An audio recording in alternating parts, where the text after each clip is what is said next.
which we have heard, which we have seen, and our hands have handled concerning the word of the life. John 1:1.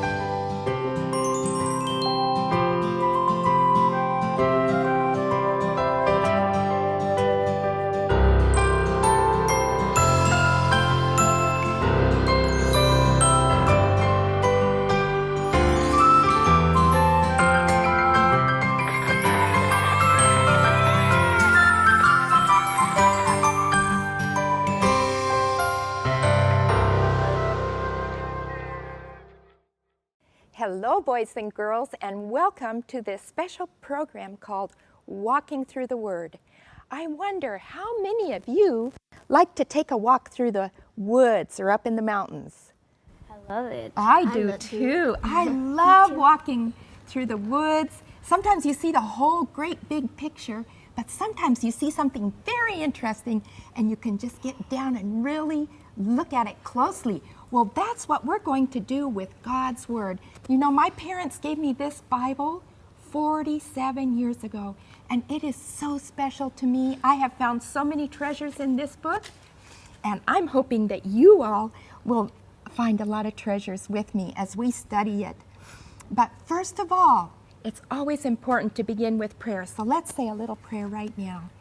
Dear Father, as we begin to go through your Word, we just ask that you will be with us and that you will point out the things that we need to learn. And we thank you in Jesus' name. Amen. Amen. Today, our topic is a man with a great task.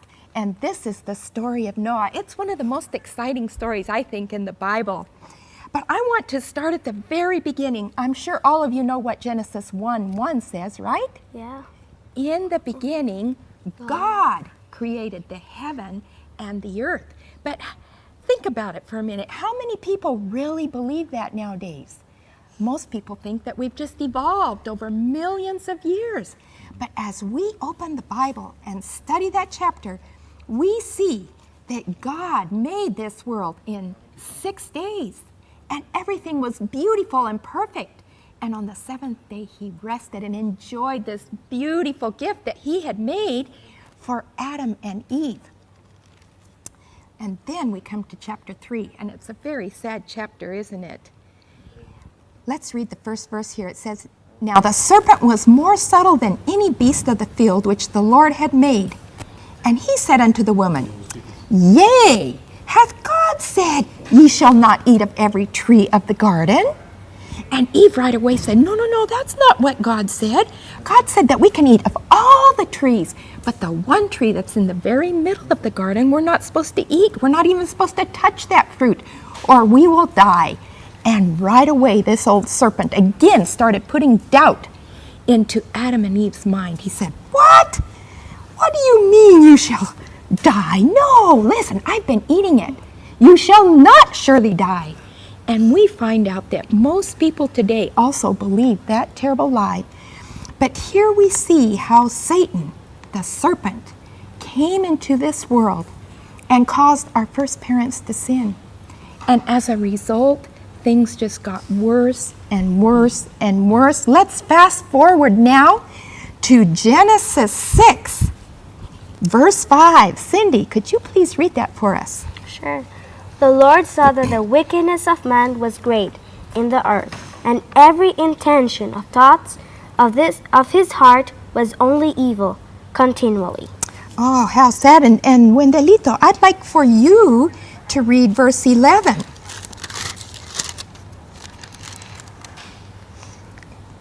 The earth also was corrupted before God, and the earth was filled with violence.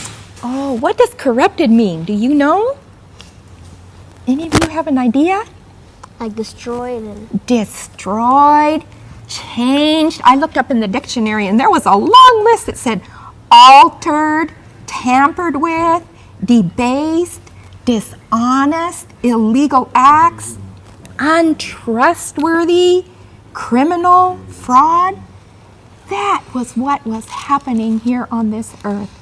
Everywhere you saw there was violence. People were just fighting each other and lying and stealing and killing. we find that they also started eating animals. They just loved killing animals and eating their flesh, and that made them even more violent. And you know, one of the saddest verses to me is Genesis 6, verse 6 and 7. Can you read that for us, Arthur? Okay. And it repented the Lord that he had made man on the earth, and it grieved him at his heart.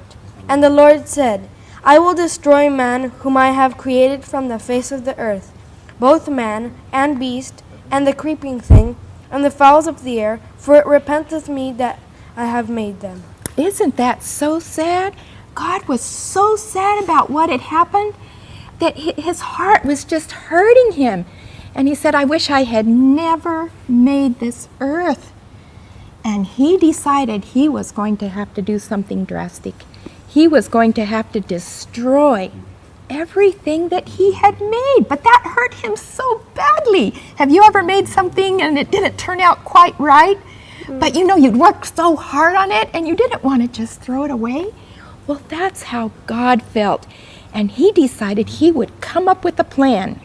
He would make a special boat, and whoever got on that boat could be saved. But he needed someone to make this boat, so he started looking all through the earth. And Lois, will you please read verse 8 of chapter 6 for us? But God found grace in the eyes of the Lord. Okay, Noah found grace in the eyes of the Lord. That means that God was really well pleased with Noah. The next verse says that Noah was a just man and perfect in his generations, and Noah walked with God. And so God came to Noah and he said, Noah, I have a special task for you. And what do you think Noah said? Yes. Yes, I'll be glad to do that. And that is what we are going to learn about in the next program. But right now, you are going to find out from Auntie Bobby some very fascinating facts that show us that this story in the Bible really happened.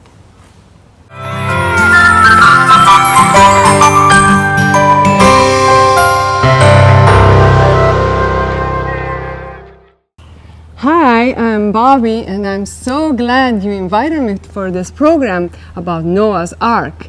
Well, you learned with Auntie Becky that Noah built an ark, yes? And well, the ark was built and the flood came, and where do you think Noah's ark landed? In the mountain of Ararat. Yes, in the mountains of Ararat. If you read very carefully in the Bible, it says mountains. So it's not a mountain, it's mountains. Now when it says mountains, what do you think? It's just one mountain like this? No. No, there are a couple peaks, yeah? So the ark landed in the mountains of Ararat.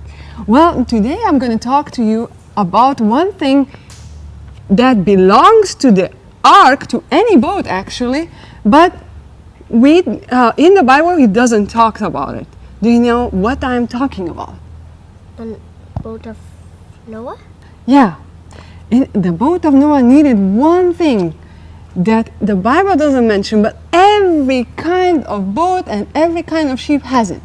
Anchor stones. Anchor stone, yeah, thank you, Arthur. Well, what is an anchor? What is the purpose of an anchor? An anchor is they lower it and it anchors in the sand so it keeps the boat from swaying much. Well, it keeps the boat in one place. Yeah. That is the purpose of an anchor. So basically, when the ship gets to a port, then it lands the anchor, and the anchor hooks into the rocks or sand or everything, and then it stays there. Okay, well, Noah's Ark had anchor stones. At that time, it wasn't anchors like right now, they are metal or other heavy stuff, but at that time was anchor stone. Now I want you to see this picture. Look, this man is standing by an anchor stone that was found in the Mediterranean Sea. They say this is the biggest anchor stone that was found in the world. Well, this looks like maybe your size? Yeah, about your size. Is that a big anchor stone? Yeah, that is a big anchor stone. And you know what they say? They say that this anchor stone weighs about, what do you think? 100. Oh, 100 to 1 ton. Well, it weighs 100 to 1 ton? No, she said 100, you said 1 ton. It weighs 700 kilos. That is 1,550 pounds. So that is very heavy, isn't that? Well, it needs to stop a ship, huh? Ship. Well, look at this one. Whoa, that's huge. Oh, it must be like 4 times the other one, isn't that? Well, this looks like an anchor stone. Why do you think it looks like an anchor stone? Because it has a hole. It has a hole. Well, what do you think? The people might have used it for something else. Well, if we put a rope on the top there and try to pull that, would we pull it? You won't be able to pull it. You won't be able to pull that. That's impossible. That is so big. You see how the 3 people, if they would be putting in front of it, it probably would be the size of 3 people like that. Yeah. Well, look, this guy is named David Fossold. He actually wrote a whole book about his experience finding the anchor stone and Noah's Ark, and he has a very beautiful book that he wrote about it. But do you notice something on this rock? It has crosses on it. They have crosses, and there is a big cross, and then there are many small crosses. Well, it's very interesting that they find about 13 anchor stones in the area of mountains of Ararat. And what they find that they have crosses. Now, we know that these crosses probably weren't put by Noah. Would you think Noah would put crosses on the anchor stone? No, because Noah didn't have the symbol of crosses, because it was after Christ that they would put crosses. Exactly. It referred to the... Well, Christians would put crosses because Jesus was crucified on the cross. But people before that, crosses were not having any meaning. Well, look at this hole. You see this hole? Yeah. This is a hole of an anchor stone. If you see it, it's like it's open up here and it goes down and it goes up like something like this. Now, why do you think it was like that? So the knot would stay and not slide. Exactly. So when you put a big rope in the middle and you make a knot, you pull the knot there and it won't slide anymore. So you keep that anchor stone there. You see, there are other anchor stones also. You can find crosses on them. This is a larger view of it. As you can see, the anchor stone needs to land like this in the sand. So most of the anchor stone we can't see. So it must be that even it's taller than what we see, because the rest is sinked in the sand. But there are other anchor stones that they are parts. They are not completed, like this one, you know. On this one we can also see a gravation of like a tower, maybe Tower of Babel, yeah. And this one also, you see, they have crosses, and this one, and this one. So almost like it seems like all these anchor stones that they found, they put crosses in. Why do you think they would put crosses on it? What is the purpose of putting crosses on these stones? Like big stones, they put crosses. What do you think it was the purpose of it? I think they thought of some connection from Noah and his family and the Ark story, and with these anchor stones. Exactly. Well, we have Christians in this area, and they came up, you know, when Paul and Peter, the apostles, were going to all the world, you know, preaching the gospel. Christians came to this area and they found the stones and they connected immediately with Noah's Ark. So they put crosses on them, and some of them has 8 crosses, as we know Noah and his families were 8 people, yeah? It was Noah, his wife. He has his 3 sons and his 3 sons' wives. Very good. So there are 8 people that were saved. Now, this is a particular, very interesting stone. It is a stone. Looks like wood. Exactly. It looks like bark, yeah? Yeah. Well, the people that found them, right now it's petrified, but the people that found that, they think that this might be part of a door or the window. Door or window? Of the boat. You know, we are not sure, but let's suppose that is part of it. Okay. You can see it here in a different format, and also has crosses on it. So you know, the Christians It looks also. like the part where they cut it. Yeah, it maybe might they be. cut it. Yeah, Because the people in the times where Noah was living, they were much bigger than now. exactly. Yeah, Yeah. And the trees were bigger Big. than now. because- exactly. Yeah. Now, if you see this picture, this is kind of how people right now, because they find so many anchor stones, they find like 13 of them, and they said more are in the sand, probably covered by the dirt and grass and everything. They don't excavate there, but they imagine that something like this might have been looking the ark, like, you know, like lots of anchor stones on both sides. Now, why do you think this was there? To stabilize the boat? Exactly. Make it So, because they are spread over a big, large area, they think that when Noah get close to the mountains, he started cutting them. You know, so they landed in different areas because it's in a vast area that you can find them, but also it's on that area. It's not one in Turkey's Mount Ararat area and one in whatever in America. Yeah, all of them are there in that area. So let's watch this little movie, and it's going to explain to us a couple other things that you might want to see. Okay, let's see.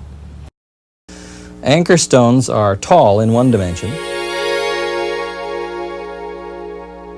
They are thin in another direction, and they have a hole at the top. Now, the other aspect of these stones is their iconography. Somebody has carved some signs into them, as you can see from this one right here. The large cross in the center would be Noah. The medium-sized cross to the right and below would represent Noah's wife. 3 of the crosses up one side, above the arm of the cross, the major cross, would represent Noah's sons. The other 3 crosses up the other side would represent the wives of Noah's sons. There's exactly 8 crosses. There are 8 people in the flood story, and these are engraved upon stones that look very much like anchor type of stones. These are Christian crosses. But they indicate that the people who put those crosses on these stones saw some type of connection between these particular stones and the idea of Noah and the ark and the 8 people that were in the ark according to the biblical record. Now, these stones are very unusual and irregular in that they are not near any normal natural body of water. It seems evident to me that somebody either wanted to depict something like an anchor stone or actually used an anchor stone in this area. And yet the nearest bodies of water are 75 miles to the southwest and 100 miles to the north. No normal, natural, reasonable explanation for why anchor stones would be used in this particular area.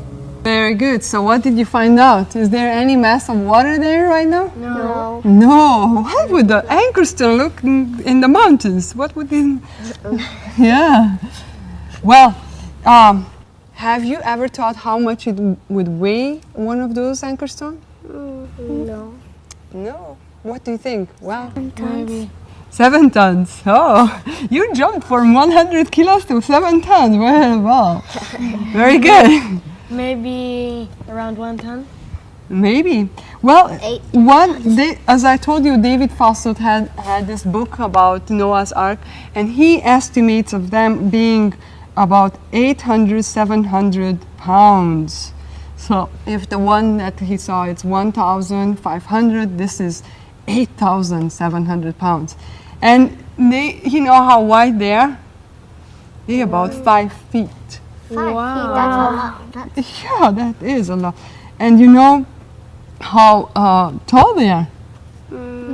like 10, 11 feet. Wow. Wow, isn't that? Well, that's about, let's see, 10, it's about 3 meters and a half.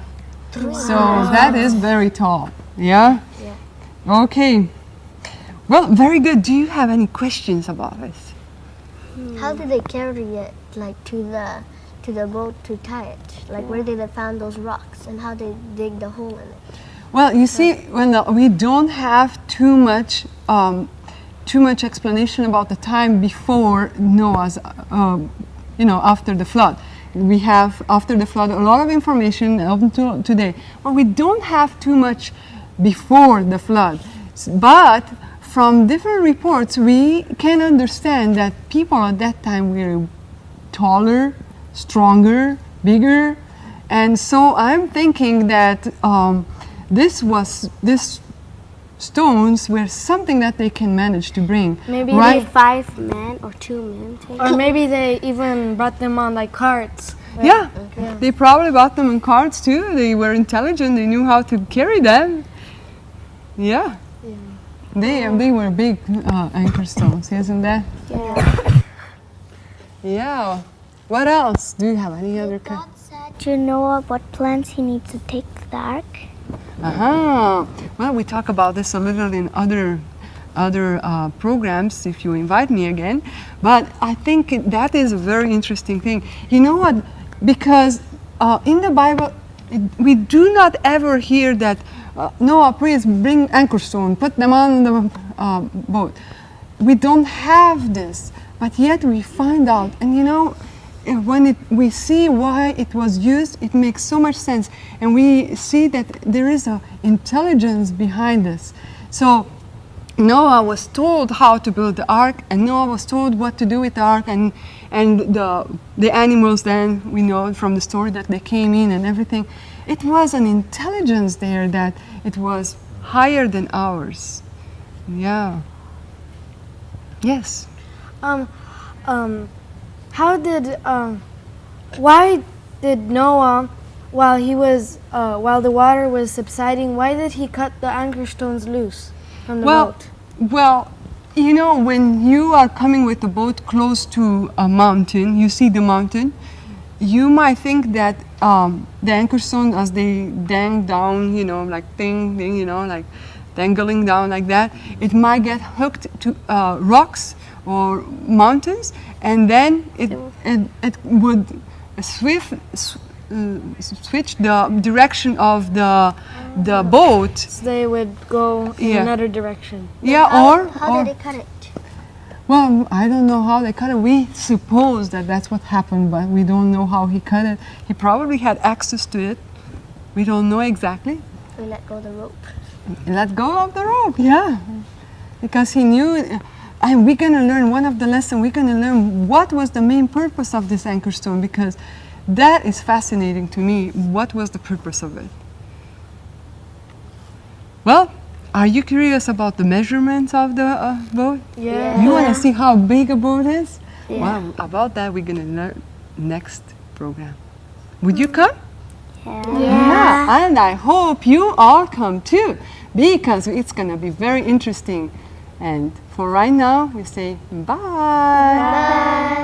Bye.